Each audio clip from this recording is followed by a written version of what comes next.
সুপ্রিয় দর্শক, আসসালামু আলাইকুম।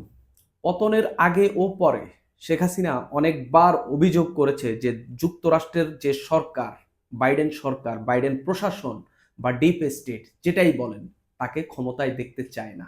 এবং পতনের পরে তিনি স্পষ্টত বলেছেন যে যুক্তরাষ্ট্রের কূটচালের কারণে, যুক্তরাষ্ট্রের কারণেই তাকে পতনের মুখোমুখি হতে হলো। আমাদের দেশে যারা অভ্যুত্থান করেছে, যারা আন্দোলন করেছে, যারা রক্ত ঝরিয়েছে, যারা গুলির মুখে দাঁড়িয়ে শেখ হাসিনার পতন ঘটিয়েছে, তারা বারবার বলেছিল যে এটা গণমানুষের আন্দোলন। সেটার বাস্তবতা তো অবশ্যই রয়েছে, কিন্তু এরপরেও এখানে বিদেশি শক্তির কি প্রভাব রয়েছে? অন্তত ট্রাম্পের একটি বার্তার পর এই ঘোষণা, এই কথাটি, এই আলোচনাটি, এই বিতর্কটি আরো বেশি চাউর হচ্ছে। ট্রাম্প বলেছেন বাংলাদেশের গণতন্ত্র শক্তিশালী করার জন্য যুক্তরাষ্ট্রের পক্ষ থেকে ২৯ মিলিয়ন ডলার, মার্কিন ডলার দেওয়া হয়েছে। এই টাকা দিয়ে বাংলাদেশের গণতন্ত্র শক্তিশালী করা হয়েছে মাত্র দুজনের নামে, একটি সংস্থার দুজন, মানে তিনি জাস্ট এই কথাটি বলতে পারেনি, মানে একেবারে নাম সর্বস্ব, মানে একবারে যেন তেন, একবারে তুচ্ছ একটি সংগঠনের নামে টাকা এসেছে। সেই সংগঠনটি কারা? তারা টাকা এনে বা মার্কিন বা বাইডেন প্রশাসন টাকা দিয়ে কি শেখ হাসিনার পতন ঘটানোর অন্যতম কাজটি করেছেন? এই প্রশ্নেরই উত্তর আমি এই ভিডিওতে আসলে খুঁজবো। আরো বেশ কয়েকটি ক্লু ক্লু একসঙ্গে করলে, আরো বেশ কয়েকটি তথ্য একসঙ্গে করলে হয়তো কিছুটা আন্দাজ পাওয়া যাবে। তবে আমি বলছি না এখানে যুক্তরাষ্ট্রের ভূমিকা রয়েছে, মানে আমি এরকম কথা বলবো না, কিন্তু এই ভিডিওতে আমি কিছু তথ্য আমি উপস্থাপন করব যেগুলো একেবারেই জরুরি, এবং মানুষের এই যে তর্ক হচ্ছে, এটা নিয়ে বিতর্ক হচ্ছে, সামহাউ কেউ কেউ বলছেন শেখ হাসিনা সত্যই বলেছেন এবং শেখ হাসিনার কথাই সত্য প্রমাণিত হচ্ছেন। এই কিছু কিছু ক্লু আমি দেওয়ার চেষ্টা করব। আপনি দেখেন, শেখ হাসিনার পতন কখন হলো, এটা সবচেয়ে গুরুত্বপূর্ণ বিষয়। বাংলাদেশে একটি নির্বাচন হয়ে গেল, আরামসে শেখ হাসিনা ৫ বছর ক্ষমতায় থাকতে পারত। কিন্তু পতনটি কখন হলো? যখন বাইডেন সরকারের অন্তিম মুহূর্ত চলে এলো। বাইডেন কোনো না কোনোভাবে বুঝতে পেরেছেন যে তিনি আগামী নির্বাচনে জয়লাভ করবেন না, এবং এটাই শেষ সময় বাংলাদেশের সরকার পতনের। এটা অনেকের বক্তব্য, আমি আমি জাস্ট উপস্থাপন করছি। ঠিক সে সময়ে কিন্তু শেখ হাসিনার পতন হলো। এই সময়টা খুবই খুবই গুরুত্বপূর্ণ। আপনি দেখেন, ২৯ মিলিয়ন এই মার্কিন ডলার বাংলাদেশে এলো। এই টাকাটা কিসের জন্য খরচ হলো? আমরা একটু দেখি এই ভারতে এই টাকাটা কিসে খরচ হয়েছে। ভারতেও তারা এরকম একটা অ্যামাউন্ট, ওটা সম্ভবত ১৯ মিলিয়নের মতো এরকম একটা অ্যামাউন্ট দিয়েছিল। এটা তারা বলেছিল এই মানে ভারতে যখন টাকাটি দেওয়া হয় তখন বলেছিল ভারতে ভোটার উপস্থিতির জন্য। আচ্ছা, ভোটার উপস্থিতি বাড়লে বাইডেনের প্রশাসনের কি লাভ, মার্কিন যুক্তরাষ্ট্রের কি লাভ? মানে তারা গণতন্ত্রের জন্য, গণতন্ত্র প্রতিস্থাপনের জন্য এই কাজগুলো করে, কিন্তু ভারতে ভোটার বাড়লে তাদের কি কাজ? নাকি বাইডেন সরকার মোদিকেও সরাতে চেয়েছেন? আপনি দেখেন, আমি একটু ২০১৯ সালে ভারতে যে নির্বাচন হয়েছে সেখানে আমেরিকা টাকা দেয়নি, তখন ট্রাম্প ক্ষমতায় ছিল। তো তখন যখন এই ভারতে নির্বাচন হয়, তখন কংগ্রেস মাত্র ৫২টি সিট পেয়েছিল। আর বিজেপি একাই একাই আপনার ৩০৩টি, বিজেপি ৩০৩টি আসন পেয়েছিল। অর্থাৎ নিরঙ্কুশ সংখ্যাগরিষ্ঠতা পেয়ে তারা গতবার, মানে ২০১৯ সালের, যেটাকে ১৭তম নির্বাচন ভারতের বলা হয়, সেই নির্বাচনে নরেন্দ্র মোদীর দল জয়লাভ করে তারা একেবারে এককভাবে, মানে সরকার গঠন করে। আর কংগ্রেস পেয়েছিল ৫২টি আসন। অর্থাৎ কংগ্রেসের একবারে মানে কি বলে এটাকে, মানে ভূমিধস পরাজয় হয়েছিল ওই নির্বাচনে। এরপরে এরপরে যেই নির্বাচনে মার্কিন প্রশাসন থেকে ২১৯ মিলিয়ন, ১৯ মিলিয়ন ডলার, মার্কিন ডলার দেওয়া হলো, তখন ভারতে যে নির্বাচন হয়েছে, সর্বশেষ এই সর্বশেষ যে নির্বাচনটি হয়েছিল ১৮ কংগ্রেস নির্বাচন, তাদের যে বা এই সংসদ নির্বাচন যেটা, সেই নির্বাচনে বিজেপি বিজেপি পেয়েছে ২৪০টি আসন আর কংগ্রেস পেয়েছে ৯২টি আসন। খুবই সিগনিফিকেন্ট। বিজেপি এককভাবে হচ্ছে এই মানে সরকার গঠন করতে পারেনি, তাদেরকে কোয়ালিশন সরকার গঠন করতে হয়েছে। অর্থাৎ বিজেপিকে দুর্বল করা বা সামহাউ এই মোদিকে, এতে মানে আমার এখানে কোনো ইন্টারেস্ট নেই। মানে আমি বলতে চাচ্ছি আসলে তাদের প্রভাবটা কোন জায়গায় তারা খাটায়। তারা এই যে এই মানে মোদি যে এককভাবে একক সংখ্যাগরিষ্ঠতা নিয়ে সরকার প্রধান হবেন সেটা আসলে হয়নি। আপনি দেখেন ২০০০ এই সর্বশেষ যে নির্বাচনটি হলো, এখানে এখানে কংগ্রেস কংগ্রেস ভোট পেয়েছে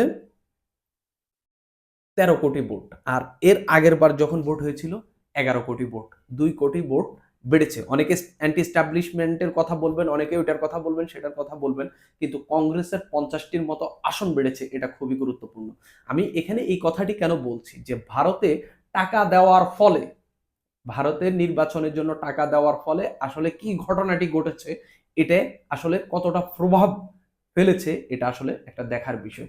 ঠিক আমাদের এখানে যে নির্বাচন বা আমাদের এখানে যে রাজনীতি শক্তিশালীকরণের জন্য আমাদেরকে যে টাকাটি দেওয়া হয়েছে, সেই টাকা দেওয়ার ক্ষেত্রে এই যুক্তরাষ্ট্র থেকে যেটি বলা হয়েছে যে স্ট্রেংথনিং পলিটিক্যাল ল্যান্ডস্কেপ ইন বাংলাদেশ, বাংলাদেশের রাজনীতি শক্তিশালীকরণের জন্য এই টাকা দেওয়া হচ্ছে। কেন বাংলাদেশের পলিটিক্যাল ল্যান্ডস্কেপে তাদের শক্তিশালী করার জন্য এই টাকা দিচ্ছে? এই টাকা কি তারা শেখ হাসিনার পতনের জন্য দিয়েছিল? প্রশ্ন কিন্তু উঠছেই মানুষের। যেহেতু মার্কিন প্রশাসনের দিক থেকেও এখনো এটি মানে খোলাসা করা হয়নি, খুলে বলা হয়নি, বাংলাদেশের পক্ষ থেকেও এটা নিয়ে খুব ভালো করে বিবৃতি দেওয়া হয়নি। এই টাকা যারা পেয়েছে, কার মাধ্যমে পেয়েছে, ওই ২ লোকের প্রতিষ্ঠানটি কোনটি, তারা যেহেতু এখনো বিবৃতি দেয়নি, বলেনি, যতদিন এটা বলবে না ততদিন এটা নিয়ে এক ধরনের ধোঁয়াশা থেকে যাবে। এক ধরনের এই যে কথাবার্তা যেগুলো আমি বলছি, এগুলো থেকে যাবে। আপনি এবার আরো একটু গুরুত্বপূর্ণ বিষয়ে একটু আসি যে এই আমাদের শেখ হাসিনার পতনের পেছনে এই যুক্তরাষ্ট্রের ভূমিকা ছিল কিনা। আমরা জানি এই যে একটি আন্দোলন হয়ে গেল, এই আন্দোলন নিয়ে একের পর এক মানে আন্দোলনে আসলে কি ঘটেছে এটা নিয়ে চারটা সিরিজ স্ট্যাটাস দিয়েছেন সাংবাদিক জুলকারনাইন সায়ের। তিনি তার স্ট্যাটাসে আসলে আন্দোলনে কার ভূমিকা কি কি ছিল সেগুলো নিয়ে তিনি আলাপ করেছেন। মানে তিনি যেটা দেখেছেন নিজের চোখে বা যে তার মধ্য দিয়ে বা তার কানেকশনে যেগুলো হয়েছে তিনি সেগুলোর কথা বলেছেন। এখানে একটা জিনিস খুবই গুরুত্বপূর্ণ। আপনি দেখেন এই যে আন্দোলনের সময় এই যে সমন্বয়ক বা হচ্ছে যারা আন্দোলনের সঙ্গে একদম নেতৃত্বে ছিলেন, তাদের মানে আশ্রয় নিয়ে, তাদের হচ্ছে পুলিশের চোখ ফাঁকি দিয়ে, শেখ হাসিনার গোয়েন্দা সংস্থাকে ফাঁকি দিয়ে তাদেরকে চলতে হয়েছে। সেই জায়গায় তাদেরকে আশ্রয় দিয়েছে কে? জুলকারনাইন সাইরের স্ট্যাটাসেই বলা হচ্ছে, মানে তিনি একজন নারী সাংবাদিকের সঙ্গে কন্টিনিউয়াসলি যোগাযোগ করেছেন, যারা হচ্ছে তিনি এবং ওই নারী সাংবাদিক মিলে এই সমন্বয়ক সহ সমন্বয়কদের থাকার ব্যবস্থা করেছেন। তো তিনি লিখছেন, তার স্ট্যাটাস অনেক বড়, আমি পুরোটা পড়ছি না। তিনি লিখছেন, আমি যখন মানে সমন্বয়কদের আশ্রয়ের বিষয়ে তিনি লিখছেন, তখন আমি নারী সাংবাদিককে পরামর্শ দিই যে আমাদের দুজন পরিচিত যুক্তরাষ্ট্রের দূতাবাসের কর্মকর্তার সঙ্গে যোগাযোগ করতে, তিনি কিছু করতে পারেন কিনা। এরপর ওই নারী সাংবাদিক আমাদের সেই পরিচিত কর্মকর্তাকে ফোন করেন এবং তাকে বলেন এর আগে যুক্তরাষ্ট্র দূতাবাস এমন ক্ষেত্রে নিরাপত্তা দিতে আগ্রহী হয়েছিল, যেমন ২০২৩ সালে তারা একজন অ্যাটর্নি জেনারেলকে নিরাপত্তা দিয়েছিল, কিন্তু যুক্তরাষ্ট্রের দূতাবাস আমাদের হতাশ করে। সেই কর্মকর্তা জানান এবার সেটা সম্ভব হবে না, কারণ দূতাবাসে তখন কোনো রাষ্ট্রদূত ছিলেন না এবং চার্জ দ্য অ্যাফেয়ার্স হাসিনা সরকারের খুবই মুখোমুখি হওয়ার ঝুঁকি নিতে চাইছিলেন না। এটা হচ্ছে যে যুক্তরাষ্ট্রের যে দূতাবাসের যে কর্মকর্তা, তার সঙ্গে প্রথমে যোগাযোগ করা হয়েছিল। প্রথমে প্রথমে হচ্ছে তিনি হচ্ছে আশ্রয় দিতে চাইলেও পরবর্তীতে অপারগতা দেখেন। আরো শুনেন যে আসলে এখানে মানে এখানে ইন্টারেস্টিং পয়েন্ট রয়েছে। তারপরে এই আস্থাভাজন নারী সাংবাদিক তার অন্যান্য পরিচিতদের সঙ্গে যোগাযোগ করেন। তিনি নিজ বাসায় ছেলেগুলোর আশ্রয়ের ব্যবস্থা করেন। তবে ২০ মিনিট পরই দূতাবাসের সেই কর্মকর্তা তাকে ফোন করে জানান গুলশানের একটি বিদেশি সংস্থার, মানে বিদেশি দূতাবাসের, মার্কিন দূতাবাসের ওই কর্মকর্তা আবারও ফোন করে জানান গুলশানে একটি বিদেশি সংস্থার অফিসে তাদের থাকার ব্যবস্থা করা হয়েছে। সংস্থাটির একজন শীর্ষ কর্মকর্তা ৪ সমন্বয়কে গ্রহণ করবেন। এখানে আরেকটা জিনিস মানে খুব ইম্পর্টেন্ট। ২৮ জুলাই দুপুর ১২টা ৯ মিনিটে সালমান মানে হচ্ছে ওই যে সাদিক কায়েম যে হচ্ছে সমন্বয়ক শিবিরের নেতা, তার কথাই বলছেন, আমার আস্থাভাজন নারী সাংবাদিককে আরেকটি বার্তা পাঠান। সে আরেক সমন্বয়ক আব্দুল কাদেরের জন্য একটি নিরাপদ আশ্রয়ের ব্যবস্থা করার অনুরোধ করেন। তিনি বার্তাটি আমাকে ফরওয়ার্ড করেন এবং আমি তখন একটি দূতাবাসে কর্মরত একটি পরিচিত ব্যক্তির সঙ্গে যোগাযোগ করি। তিনি রাজি হন কাদেরকে তার গুলশানের বাসায় আশ্রয় দিতে। বাসাটি ইউএস এম্বাসির অতি নিকটে। প্রথমে এখানে তিনটি ঘটনা। প্রথমে তারা হচ্ছে এই এম্বাসির কর্মকর্তার সঙ্গে যোগাযোগ করে। শুরুতেই তিনি হচ্ছে সমন্বয়কদেরকে রাখতে ইচ্ছা পোষণ করলেও পরবর্তীতে মানা করে দেয়, জটিলতা তৈরি হইতে পারে এজন্য।